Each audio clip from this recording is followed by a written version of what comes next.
Wisdom of Solomon, Chapter 12. For your incorruptible Ruach is in all things.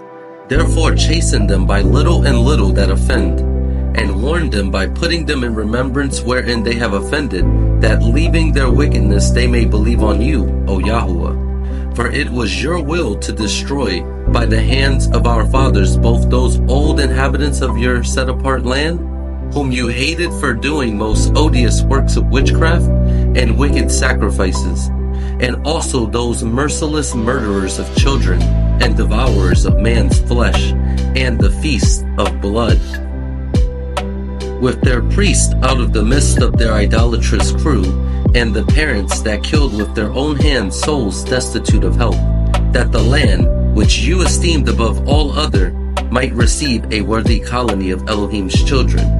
Nevertheless, even in those you spared as men, and did send wasps, forerunners of your host, to destroy them by little and little.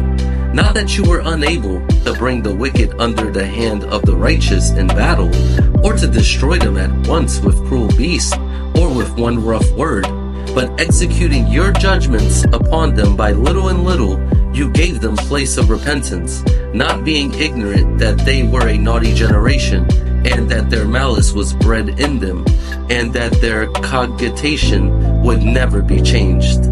For it was a cursed seed from the beginning. Neither did you, for fear of any man, give them pardon for those things wherein they sinned. For who shall say, what have you done? Or who shall withstand your judgment? Or who shall accuse you for the nations that perish, whom you made?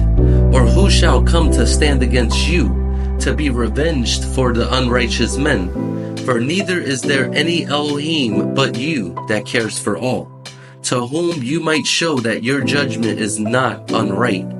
Neither shall king or tyrant be able to set his face against you for any whom you have punished.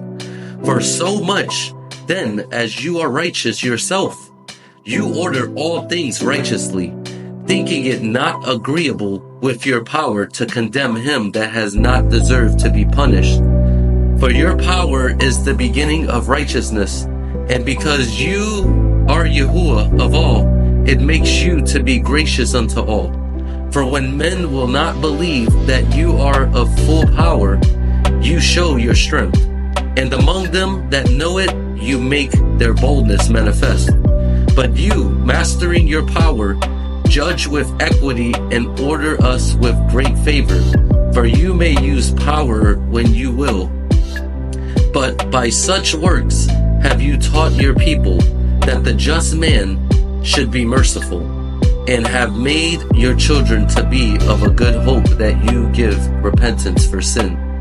For if you did punish the enemies of your children, and the condemned to death, with such deliberation, giving them time and place whereby they might be delivered from their malice, with how great circumspection did you judge your own sons, unto whose fathers you have sworn and made covenants of good promises.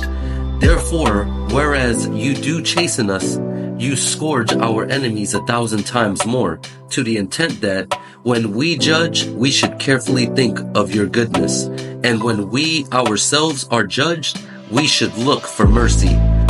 Wherefore, whereas men have lived dissolutely and unrighteously, you have tormented them with their own abominations. For they went astray very far in the ways of error, and held them for Elohim, which even among the beasts of their enemies were despised, being deceived as children of no understanding.